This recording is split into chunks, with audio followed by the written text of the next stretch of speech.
What is up, everyone, and welcome to Drop In, where we have open, authentic conversations about all things mental health, including reflection, how to look back without beating yourself up. Dr. Jackie, what up? Hey. Speaking of beating up, Stranger Things finale. Damn. No spoilers. If I were a Stranger Things character, who would I be? Ooh. Give me like a BuzzFeed quiz that I don't have to take about my character in relation to Stranger Things characters. I would say, okay, always confuse Mike and Will. Will is the one that is connected, yes? Correct. Okay. I would say you are Will in a lot of ways because one, you're very spiritually connected. You have this energy that you can sense for sure. Obviously, main character energy of Say it like it's a good thing. God. You're like, and I think he has a lot of depth and a lot that he internally kind of has to struggle with. And I won't say too much, but I think there are elements there that I can see you connecting with. very valid. I feel it's like main character, but he not in a take up the screen kind of way. Yeah, his is a little bit more subdued, but still obviously very main character plot points kind of way. I love it. Do you agree? Yeah, I agree. I could see that. I could feel that. Okay. Who am I? I think you have Steve Swagger. You're just naturally cool as a human. Well, thanks. I also think you have Nancy late stage character development of just becoming such a boss. Love that for me. Just I want to talk. No spoilers, but like the ending sequences are just like everybody plays a role. Mm-hmm. But yeah, Nancy's energy, and how about Karen, the mom? Oh my God, is her name actually Karen? Yeah, I believe so. Mrs. Wheeler. This is so Karen funny. Wheeler. I believe I might be wrong about that, but also that I think maybe there's some embodiment of that like boss energy of like I'm gonna do. She always does the right thing for her kids and the people around her, and you do the same. Oh, thanks. That was like the nicest thing you've ever said. Starting out the new year with a big time compliment. Love that for me. Now I don't need to compliment you the rest of the year. I'm done. Check that box. That's how you maintain a healthy relationship. Oh, I did my compliment for the year, so we're good. So funny. Starting the new year, though, this is a time where a lot of people, we reflect. Some people make resolutions. I mean, there's a lot of change talk going on. And reflection is something we talk a lot about as therapists of like, how do we help people reflect? And sort of like, how does it stay healthy? And where does it become a problem for people? Right. It's interesting because it makes me think a lot, obviously, about, New Year's and reflecting and new goals and all of the things that go along with New Year's and resolutions and all of that. Looking back on 2025, how would you reflect on that for yourself? The practice I'd put into play is you have to hold the context, which is the part you see people drop a lot when it comes to themselves. They go right into comparing or sort of looking at our lives as just data points with no context. Totally. So I think it was a really stressful year in the United States. I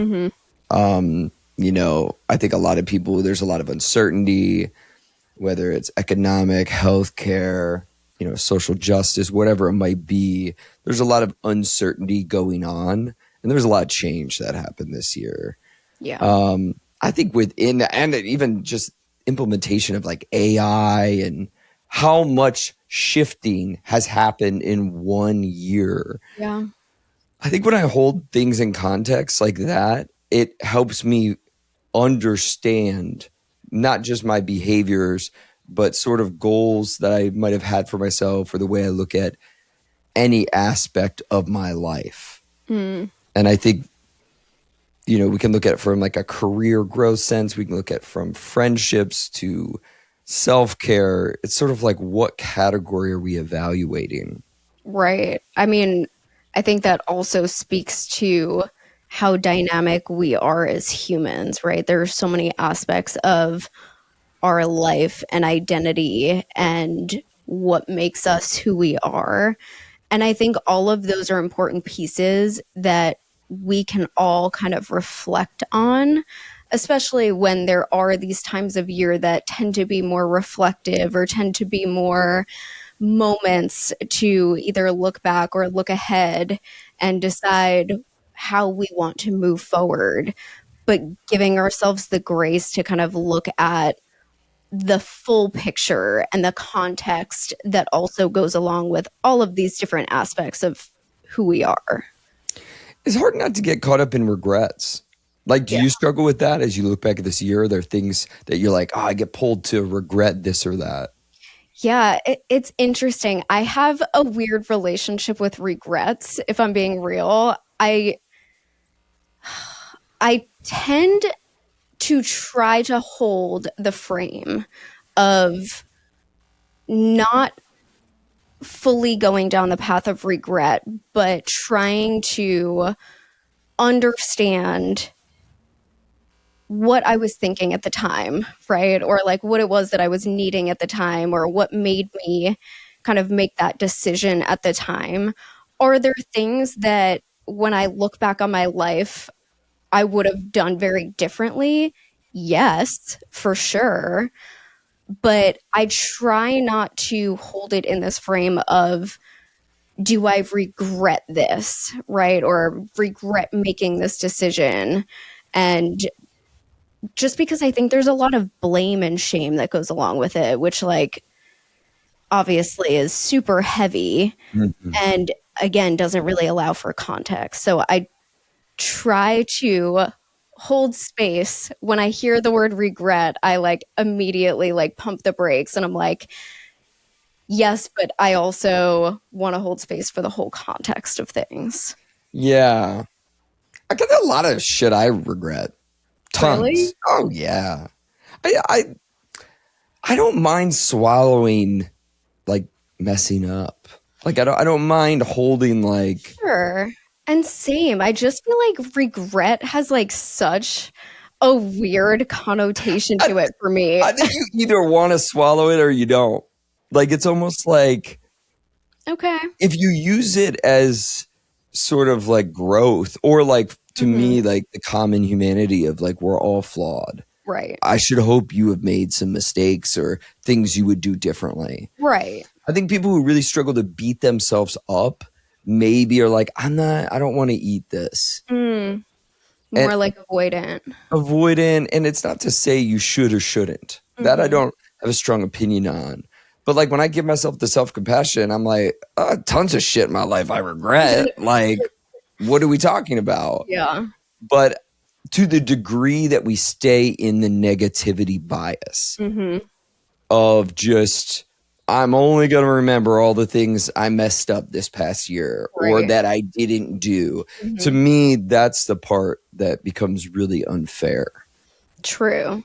And I guess when you define it that way, yeah, that makes sense.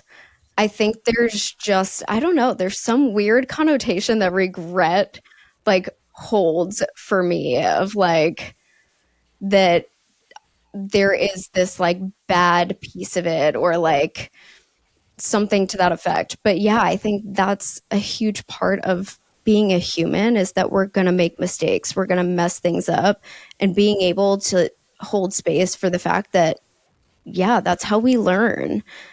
And if I'm not making mistakes, that means that I'm not doing anything different, and that feels worse to me. Yeah, I agree. To me, it's like the nuance is maybe about the rumination on the regret. Mm-hmm. And that's where I hear a lot of people say, like, well, I don't have regrets. I'm like, I think maybe what you're trying to say is you don't ruminate on regret Mm, of like, what's the point in that? And to that, I agree.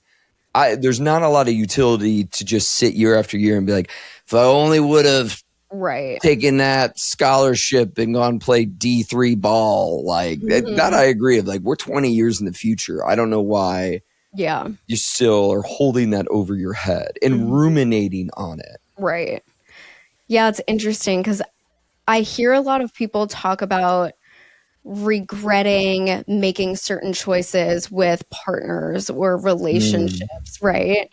And I mean, listen, obviously, we all have our moments where we're like, was that person the best person for me? Probably not. Was that a super wise choice?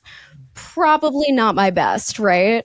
But looking back and thinking about all of the things that maybe you learned from those relationships, or even the fact that you tried, right? I tend to come from that lens of maybe there was a part of what I was needing at the time in order to learn and get the knowledge that I have now. Yeah, I think it goes back to something we talk a lot about, and that one of the philosophies that I always hold is like, you just don't know until you're there. Right. And that's what I hate about perfectionism and even some things with like anxiety and depression. It tries to tell you that you should have known. Mm-hmm. I think that is the most BS perspective Yeah. ever. Like everything makes sense in hindsight. That's the whole point of hindsight bias is of course it makes sense. Yeah. But like in the moment, I tend to believe most of us are trying our best. Mm-hmm. Where reflection helps is sort of understanding of like what led us to make the choice that we made and what led us into that relationship. Mm-hmm. You know, what was the pattern that was being replayed there? And again, I don't think you can know that in the moment. I think that's the beauty of reflection is you can put the pieces of the puzzle together after. Mm-hmm. And then the question becomes, are you going to replay the same thing you've been doing? Mm-hmm. And that is a lot of the rubber hits the road moments in therapy of like, now that we know this, what are we going to do now? Or what are we doing now? Right. And I think that's the helpful part of therapy most of the time, right? Is to be able to hold this reflective space and be able to try to be objective with ourselves and with a lot of our patterns and our decisions and our choices, and recognize what are some of the patterns that I'm seeing kind of repeat in my life and how are those playing out for me. And now that I recognize a lot of these patterns, what is it that I want for myself moving forward? Do I want to continue that pattern? Some of them do actually serve us, right? And we can kind of fine tune those patterns and be able to, take pieces of some of those things and really use them in a positive way moving forward. And other times it's being able to look at certain choices or patterns and say, yeah, I don't know that that's serving me moving forward, and being able to make different choices. Yeah, I'll give one example because I totally agree. Like after my dad died, I was really in the avoidance like place. Mm-hmm. I didn't want to talk about it. And for a while there, I was like in between this like really tough like polarity of either really fawning and just acting like, God, I'm like, everybody's my best friend and I'm having such a great time.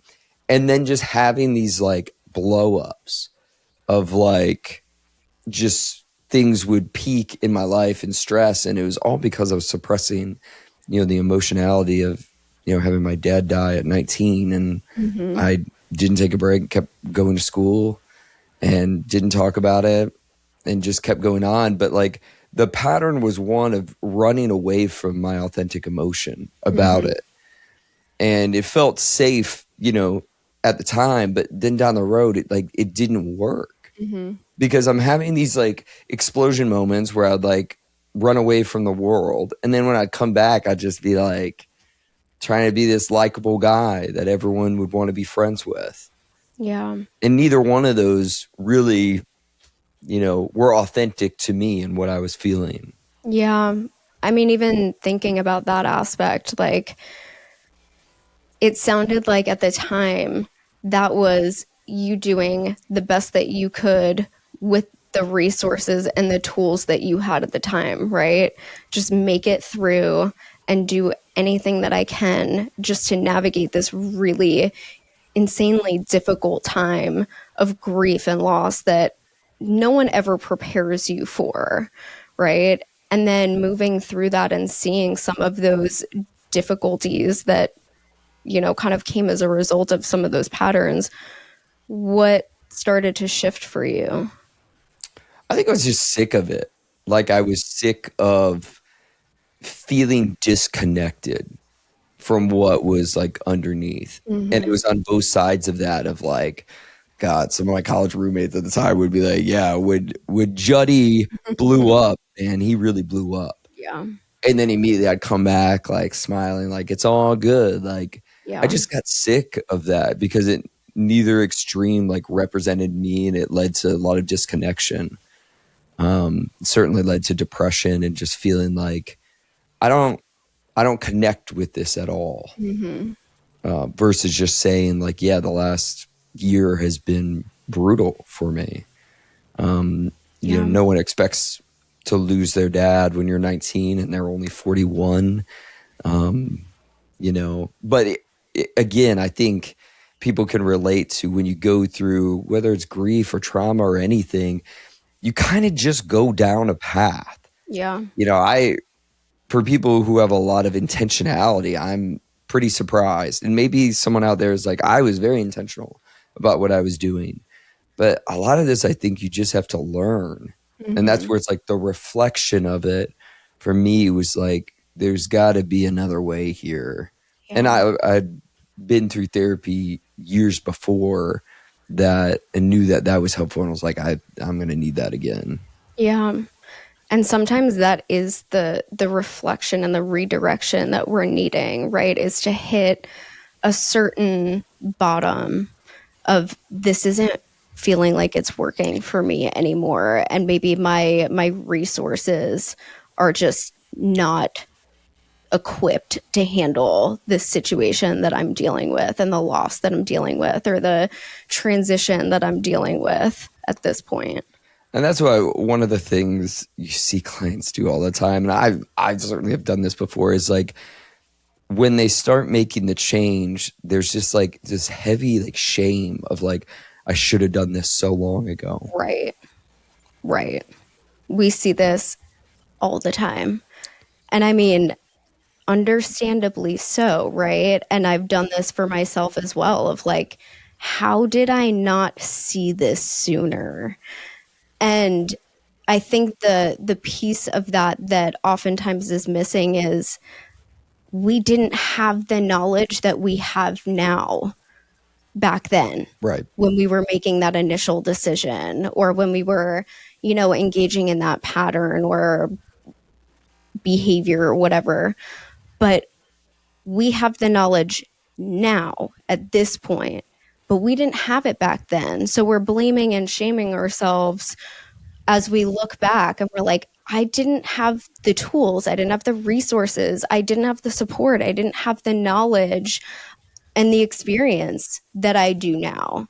So how would I have made a different decision at that point in my life and that version of myself? And I think you're describing for that person who's like, I don't have regrets. I think it's exactly what you're naming is what they're sort of saying there. Where, and it's not about like wordsmithing, but because I love the way that you put that.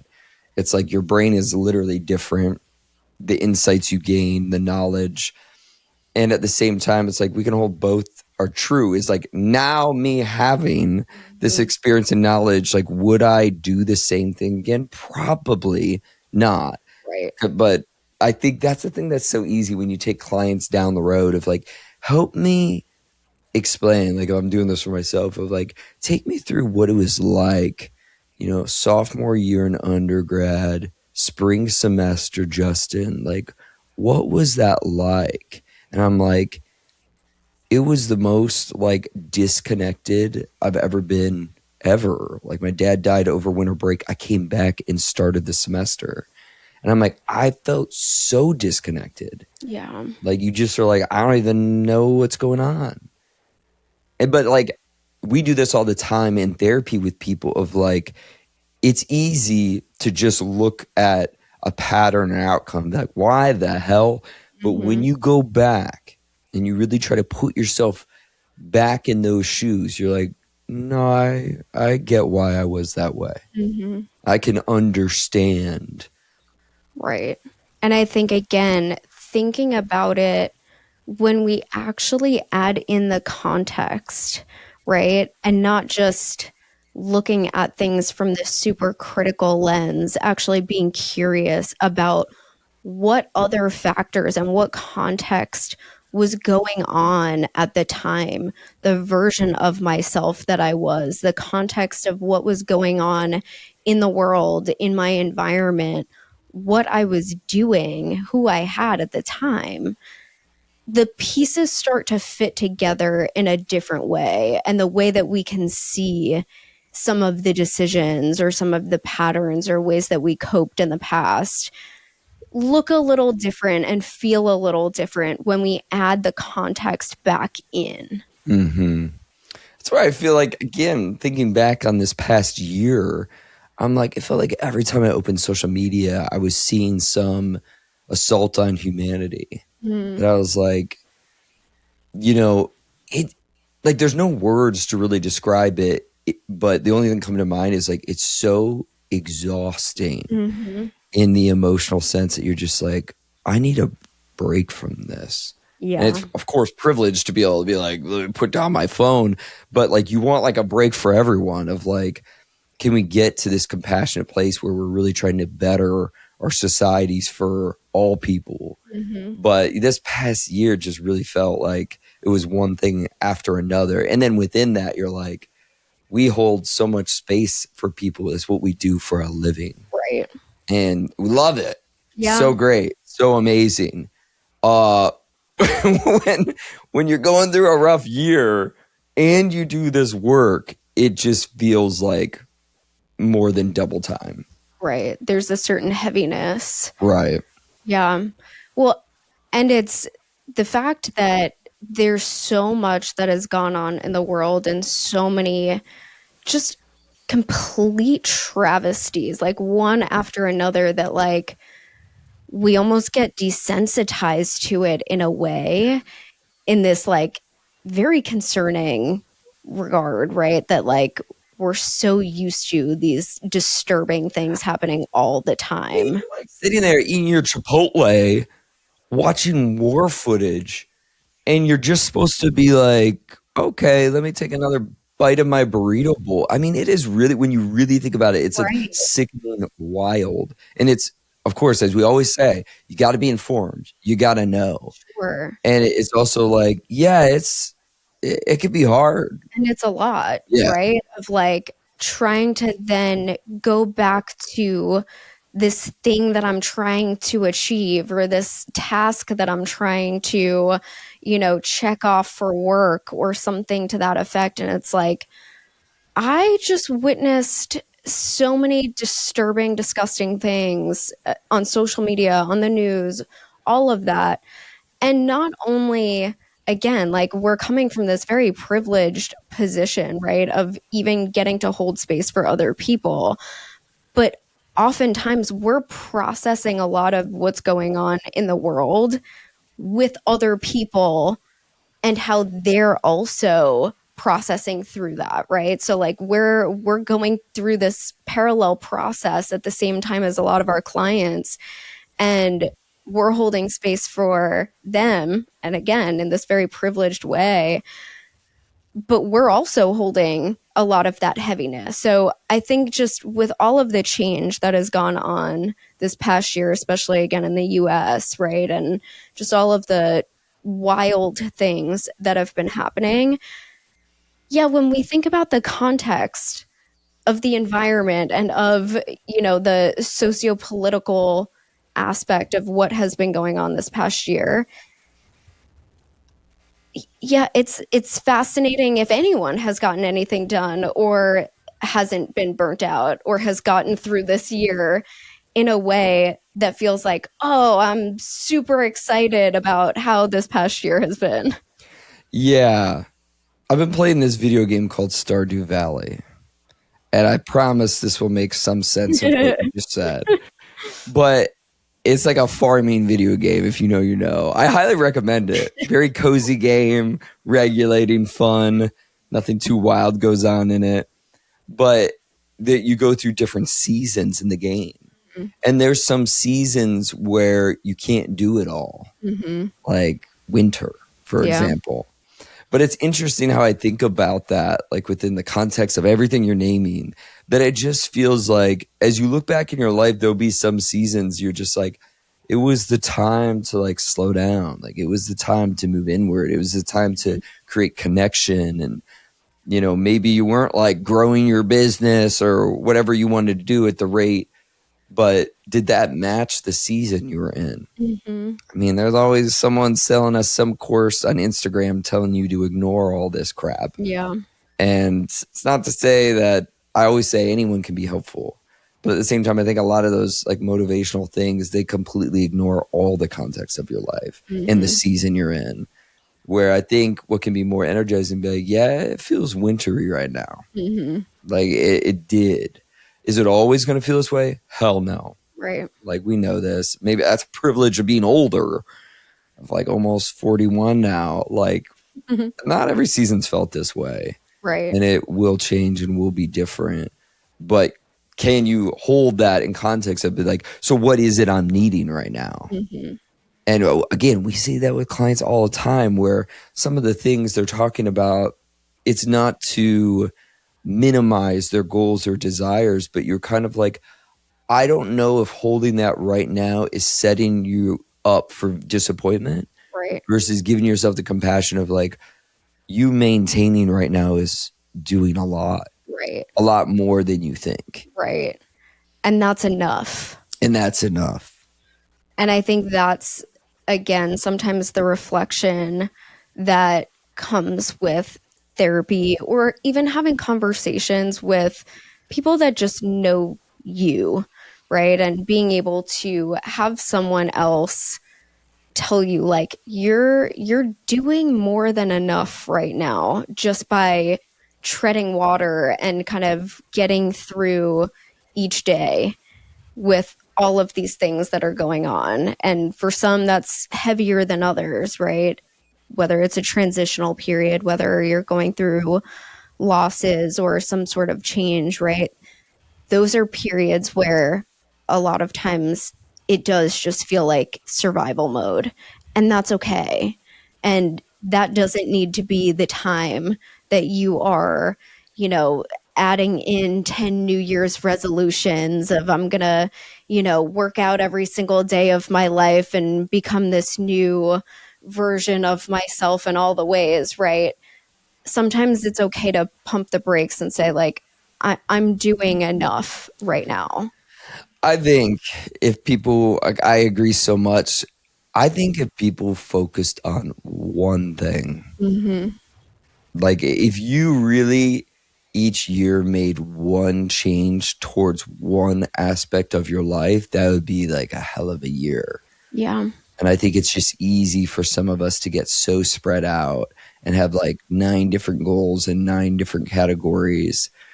And again, it's great when you're like, oh, maybe it's June and I've made a lot of progress here. What else? Like no one's saying you have to start everything in January all the time. But like, I even think of like a single dimension, like that gets harder with age. It's like friendship. And we talk about this a lot. Being in private practice, having our own business, having a kid, there is it's just one of those cups that can get empty Yeah. of like, oh man, I haven't seen my friends in a while, or your friends move away or things happen. You're like, man, I have a low sense of community right now. Mm-hmm. And you're like, oh, like I need to do something about this. Yeah. But any one thing you sort of like shift or put energy towards, again, it takes away from another. But if it's important enough, if you're like, this is something that's important to my well-being and I'd like to add, then, it's something you invest in. Right. And I think it's easy, again, in the hustle culture that we live in, especially in the US, like there is this kind of pressure that I think a lot of us feel to be doing all of the things all of the time and finding this, perfect balance between work and being really productive and being a great, family oriented person and having this booming social life. And the reality is, I don't know that that exists, right? I think there's just this pressure to do all of the things all of the time. And that can be obviously exhausting, but on top of it, it can be kind of scattered, right? When we have like 17 goals that we're trying to work on at one time, we're not able to put our full energy into any one of those categories, right? We're just dividing the pie in even more areas. And the challenge with that a lot of times is that we're not really prioritizing any of those things. Yeah. Yeah, I agree. I know. It's sort of like you ask yourself the question, you're like, why do I want this? Mm-hmm. Why is this important? And to really sort of like build the motivation there versus like, oh, well, I scroll social media and these are all the things I see from different people doing what I think are better than me. And I'm just cherry picking each one. It's like, no human being is that way. There are trade-offs to anybody and everybody's life. But for you, that's why I always get curious about when someone's like wanting to make a specific change in their life. It's like, why do you want this? Mm-hmm. Like, why is this important to you? And the community aspect, I think for me is one where it's like, I feel like life is more meaningful when you have, diverse connections, you're known to others. Mm-hmm. Again, people will definitely get this. When you own your own business, there's always stuff to do. Yeah. Like there's always like this, even like at 9 p.m., you're like, I gotta do this, I gotta do that. It like never ends until you step away. Mm-hmm. And you're like, there's no clocking out of it. And I think over the years, it's just like, again, that's the aspect that's like, feels like, well, community doesn't add anything to the business. And you're like, that's no way to live though. At least for me, it's not within my value alignment. Although I could understand why it's sort of led that way of like, I've allocated no time to that to mention in my life over the last, like 4 years.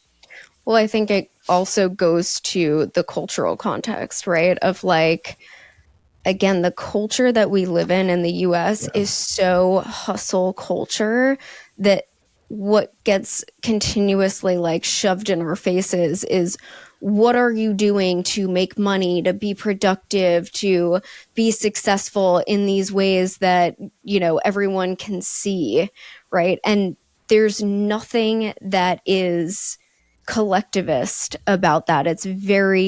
Our culture tends to be very individualistic, and what are you specifically doing and how are you presenting that and how are you successful in these ways, and you need to do X, Y, and Z tasks every single day, otherwise you're falling off or something. And so I think a lot about the culture and the reward system that is inherently set up within that. And I wouldn't say that social connection is necessarily one of those things that is accentuated or reinforced in our culture, especially post-COVID. Yeah, no, not at the capitalistic American culture lens. Like, no. Yeah, I mean, it's interesting because all these things like weigh in, and if people are like wondering of like, how do I know if my reflection or my reflecting process is going to be beneficial for me? Mm. Like, are there things like you look for when you hear someone reflecting in the therapy room of like whether this is sort of going down a healthy path or an unhealthy one? Yeah, I mean, there are definitely things that I look for, and one of those things is the way in which we're talking about the reflection or the decisions or looking back, right?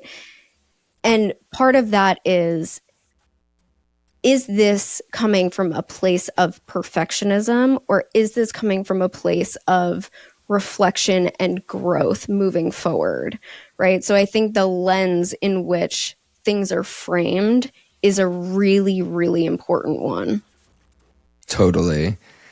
Yeah, I agree with that. Of like, is it perfectionism? Is this just going to lead to sort of more like holding the negativity bias in the future of like, here's all the things I did wrong? Mm-hmm. I also, we've talked about self comparison a lot. And I think that's something that is just still rampant because of social media, of like getting down to the core of like, why is this important to you? Mm-hmm. You know, are you trying to do something, you know, that's because you see other people on the internet? It just feels like I have to, I'll feel better about myself if I'm like them. Right. And the thing I always say is like, you don't know those people. Right. Yeah, you have no idea like the difficulties they face, the demons in their own life. Mm-hmm. And it's easy because people are usually on social media going to show you just the one thing they're selling. Right. It's funny, I actually had this conversation with one of my clients within the past couple of weeks, and we were talking about how obviously social media tends to be this highlight reel, right? Of like, this is the perfectly curated picture of my, you know, family with 3 kids and the white picket fence and all the things, right? And you don't see, you know, the 75,000 outtakes of like each different kid screaming or like throwing a fit in different, you know, takes, and you know, all of the energy and time that goes into this perfectly curated moment that does not accurately represent any aspect of any human's life, right? No one is posting, you know, all of the truest, authentic moments. I mean, some people are better at that than others, but more times than not, we tend to be comparing ourselves to this very edited, very, you know, highlight reel version of someone or their, you know, presentation of something. And it's not accurate, and we're comparing ourselves to just something that doesn't exist and holding ourselves to this unrealistic standard that no one can achieve.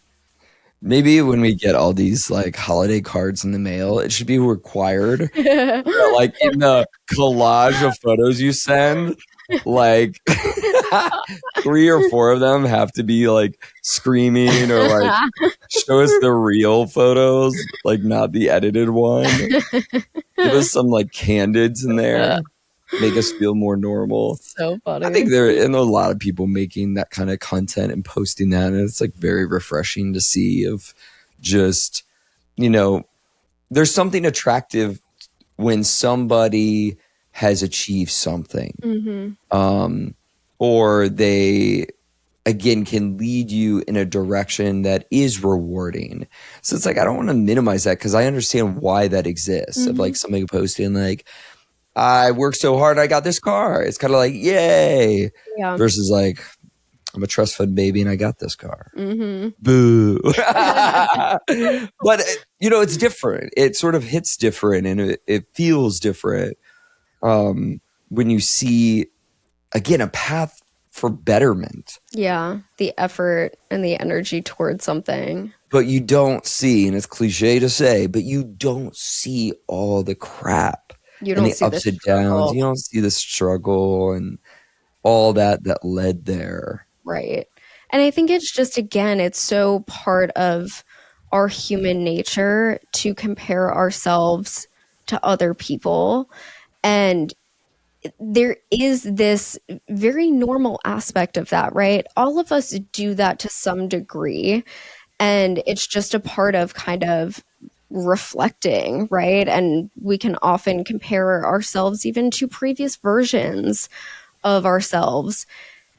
And the reality is, again, we also need to hold the context that the version of me that I'm comparing myself to, 10 years ago didn't have the same responsibilities or didn't have the same circumstances or didn't have the same knowledge and experience. And same with other people, right?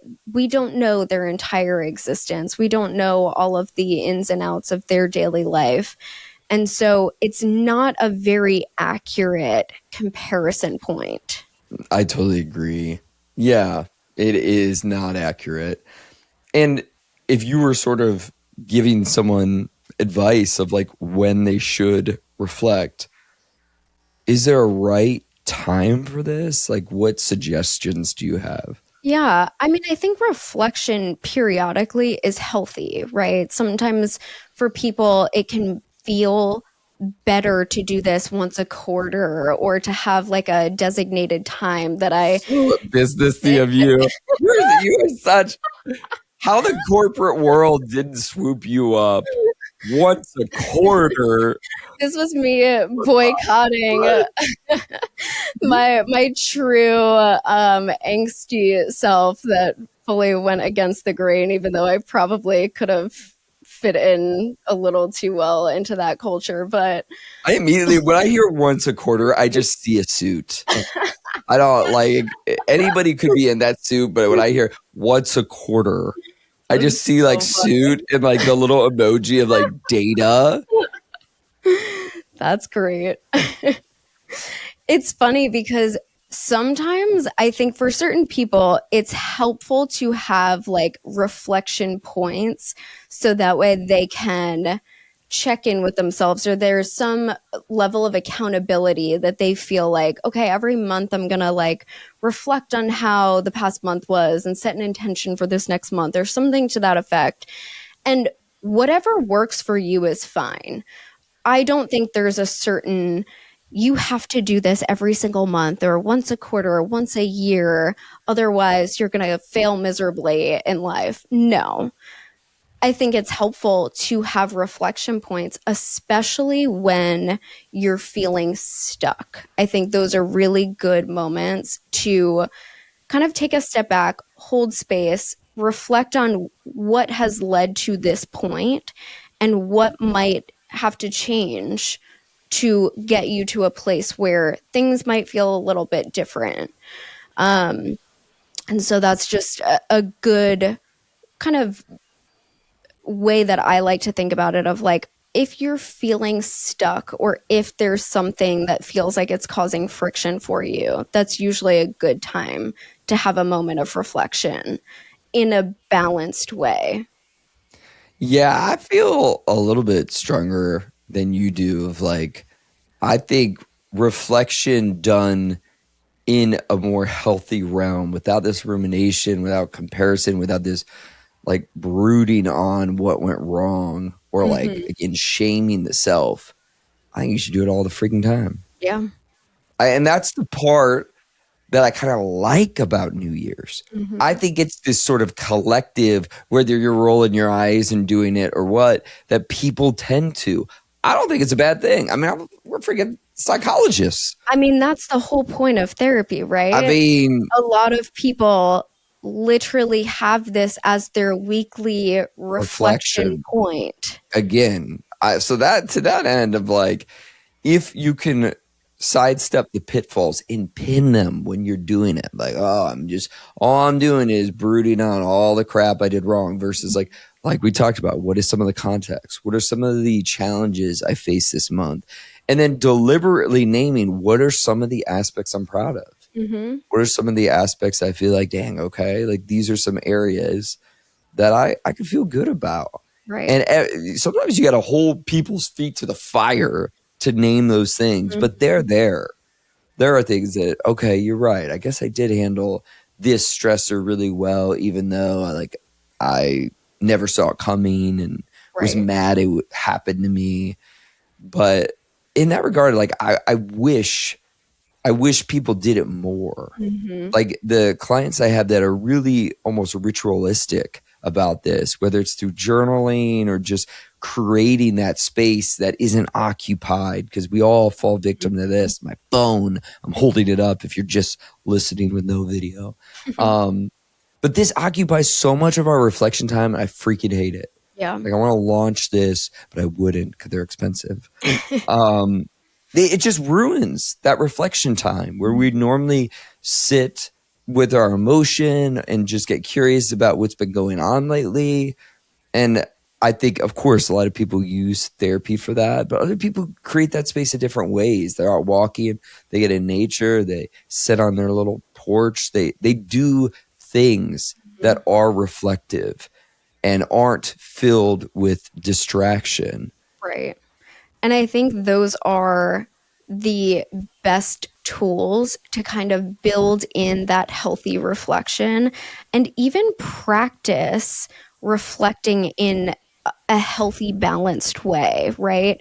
Because when we reflect and there's bigger gaps in between, it's easier to get into some of these unhealthy patterns of reflection and kind of that rumination and self-blame and shame and all of that kind of goes along with that. But kind of adding in that self-reflective piece on a regular basis helps us to practice something that probably is very uncomfortable for most people who don't do this often, right? But having that time to truly just reflect and practice doing that and practice asking myself or checking in with myself on a regular basis of like, how am I doing? How am I feeling? What is it that I'm needing in this day, this week, this month that I'm not feeling like I'm getting or I'm feeling like I'm lacking?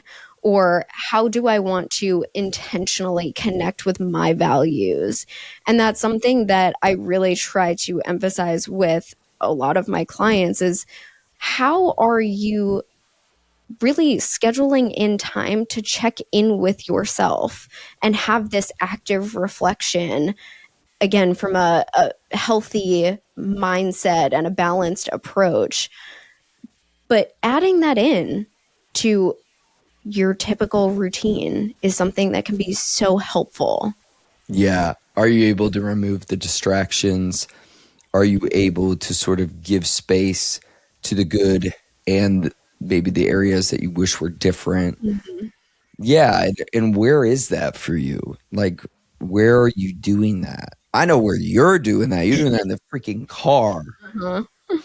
You go for those drives. You're just solving, reflecting the world's problems, your own problems. Mm-hmm. I feel like you're definitely better at carving out that reflective space than I am. I've gotten better at it. And there are periods of time where I'm not as good and I'm not as intentional and I feel it. And that's something that even having this conversation, I notice looking back on of there are periods of time where I every single day made sure that I sat outside, I journaled, I was reflective, even if it was 5 or 10 minutes a day. And I felt really good. I felt very healthy in those moments. And there are times where I've fallen off of that for weeks, months plus on end. And I felt more detached.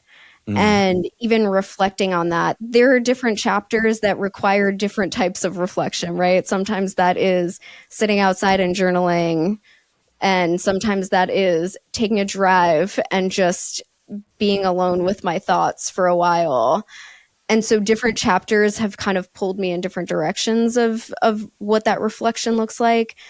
But I definitely feel a difference when I prioritize that and listen to myself and really reflect and take the time to do that versus the seasons of my life where I've had less of that. You push some of those clouds out of the way. It feels like for me, that mental fog kind of just lets up a little bit, and you're just able to see, even if it's not the whole path. I don't know. I've ever seen the entire path my entire life, but like you just see the next step in front of you. You got a feeling for where you should put your energy next, or what's sort of pulling you, versus just like again being so distracted. Yeah, I feel this way when I go in a nice coffee shop. I'm not gonna lie. I don't know why lattes are $27 now. I don't know what I want to invest in the latte market. How do I invest there? Because lattes are like $46 a single one. I'm like, what in the latte? It's just wild. But something about that ambiance. I don't know what, and libraries have that effect on me too. Something about that of just like, I'm here. I don't want to just scroll on my phone. It's like I want to create something. I want to learn something. And those two spaces for me have always done it. Isn't that interesting how like there are just certain environments that foster that reflective, intentional energy in such a different way? Yeah, because I feel like the beach is a good example. You go to the beach, you sit there. Yeah, you're just, and a lot of people out there are like, hell yeah. When I go to the beach, You have no chill. I'm looking for crustaceans. I might go save an octopus if they need my services or help. I'm out aquatic Yeah. year round, digging in the sand. Look at this crab I found. We definitely beach differently. The beach is just like calling me. I'm like, get out here. And you go and you're just like zen, just grounding.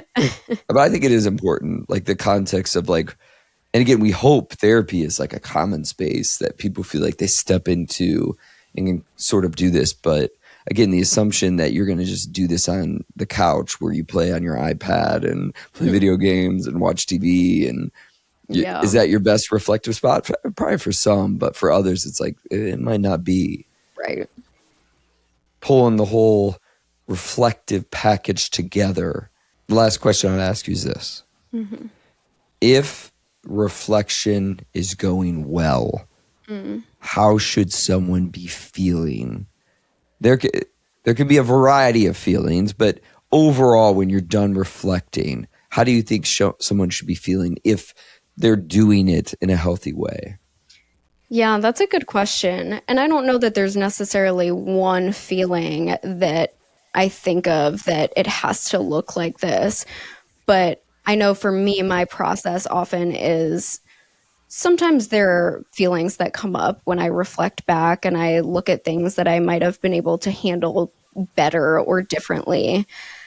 And typically, being able to balance that with, and how can I do things different moving forward? And oftentimes that brings a feeling of empowerment. And that to me is typically when I know, okay, I've figured out how to balance this reflection of looking back with feeling like I can move forward intentionally.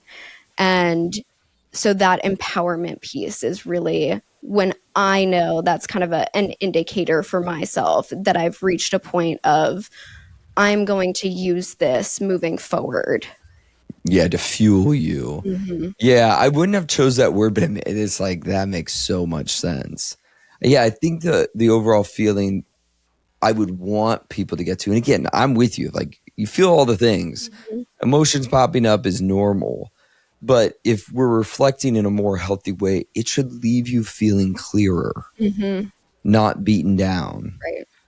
Like there should be clarity. And I love that word, empowerment. Like I can go forward with this. If you're feeling crushed, or shame or like worse than, yeah, I worry about a lot of the pitfalls we were naming of like how much of these other things are like seeping in here. Mm-hmm. Just again, we can notice them of like, oh, I'm comparing right now, or I'm using hindsight bias, or I'm like forgetting all the context. It's like, yeah, do I feel empowered and clear of like what's transpired and, you know, what I want to do differently going forward?